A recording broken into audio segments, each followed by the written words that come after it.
Hello everyone, my name's Christiana Davidson and I'm a psychotherapist and a hypnotherapist, and I just wanted to jump on today to talk about a very common issue that I find in the work that I do with clients. It's part of my own personal story as well. It's all about comfort eating. And the title of the video today is, Are You Hungry Really? Or is it something else? And I had a lot of feedback on my Facebook page when I posed this question, and people were saying, it's a source of, food for them is kind of a means of cutting off from their feelings. It's a sort of a way of getting out of boredom, it's a way of distracting and escape, and all of these things are so true. However, today what I'd like to do is I'd like to trace the origins of comfort eating back to a dysfunctional narcissistic family system, because I believe that there are very strong links to be made to why we adopt these ways of coping. Unhelpful ways. Well, helpful for a while, but then unhelpful. And it's funny, I'm doing a bit of a juice cleanse at the moment, and I have to say, that's been one of the most amazing things that I've done to help with, coming out of using food as your emotional support. And I have many friends who are great guides in doing something like that for that specific reason. So feel free to reach out if you'd like me to send you their information.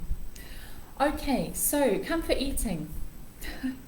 As I said, this is from a slightly different angle than perhaps you've heard before. It's as a result of a dysfunctional narcissistic family system. Which means you had one or two parents that were narcissistic or borderline. So let's just start with that word, comfort. I mean, it tells us what this unhealthy eating is really all about. It is a search for comfort. Now, when you grow up in a good enough family, and no family's perfect, so a good enough family, you learn from the earliest of days that mum or your primary caregiver is your safe comforter. And this is what healthy attachment is, secure attachment. It's knowing you have a place to go to find comfort and relief when you're feeling scared or upset, or you're overwhelmed, or you're you're feeling bad about yourself, and you're assured of finding soothing there. When you grow up in a narcissistic family system, however, the comforter is either not comforting at all and is cold and rejecting, or the comforter only gives intermittent comfort and will withdraw comfort as a means of punishment. So they will withdraw from you your source of being emotionally soothed. And that's exactly what comfort is. It's a feeling of emotional soothing, of a restoration of calm after anxiety or dis-ease. So the narcissistic parent will leave their child in emotional pain in order to punish them without being able to be soothed. So there you are as a young child, you're being yelled at, or you're being reprimanded, or you're being shamed by your mother for something that you've done or you've said, or something that's annoyed her, and she begins to withdraw from you. She withdraws her presence, she withdraws her attention, and she leaves you alone to cope with the feelings that you have. You're left to cope with them on your own, and it's so lonely. It's such a lonely feeling. So the narcissistic parent both causes the discomfort in you and also withdraws the solution to it. So you're left there trying to figure out, how am I ever going to find my peace again? How am I ever going to get Mum to look at me with love again? How am I ever going to find the relief I need in her?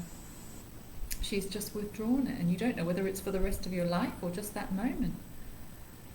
So all you're wanting is for her to come and comfort you and bring you soothing. But instead you're left on your own. And you desperately need your source of comfort, but there's no one. There's no one coming. So what happens is, you begin to seek out another option. Another mother. A substitute parent who will always be there and will always love you and won't leave you alone in hell with your feelings. And food is often the easiest, most obvious one for a child to turn to. It's the best substitute parent, substitute mother, substitute comforter. So mother was meant to be your comfort and your emotional regulator, but in fact she was both the cause of your pain and your subsequent distress when she removed her comfort from you. Instead of nourishing you and helping you, she withdrew her nourishment and left you with your feelings. And so it's not hard to see how, so many of my clients, and myself included in the past, we're facing feelings of overwhelm, facing feelings of fear and anxiety, stress, whatever would perpetuate that learned behaviour of turning to the substitute comforter, the substitute parent, who wasn't interested in the child's feelings and left them just to cope with them on their own. Now the thing is, what happens here is we actually take over the role of that rejecting parent as adults to ourselves. I'm sure you've all heard about, being the good parent to your inner child and, that sort of thing, which is such key work in healing. What happens when we come from a narcissistic family background? We become a substitute narcissistic parent to ourselves. And so what happens is we spend our lives criticizing, blaming, shaming, belittling, making ourselves feel bad about who we are, about ourselves. And so of course then, what do those feelings bring up? It's repeating the cycle. Then we turn to the food. We don't show any interest in helping ourselves really soothe. We leave ourselves emotionally abandoned because we don't want to look at it, and sometimes we don't know how. And then we end up turning to the substitute parent, the substitute comforter for the rest of our lives. So the key here is, and this is the work that I do with clients, is to begin to find other substitute ways of comforting yourself, emotionally comforting yourself. And it really begins with wanting to know yourself, not wanting to reject yourself, wanting to understand what is going on for you, and having the tools to do that. And I have a couple of tools that I've included in my program that I've made especially for adults who come from these types of family systems, and they really are so helpful. They do bring the soothing and the comforting and the understanding that we need in order to become the good parent to ourselves. And this is breaking the multi-generational transmission of these wounds and these systems. This is where it's at. So if you'd like to do a deep dive into this and also have these tools for the rest of your life that are going to be a means for you to really connect with yourself and connect with your inner child, and of course in hypnotherapy as well, we do inner child work under hypnosis, and it's so powerful.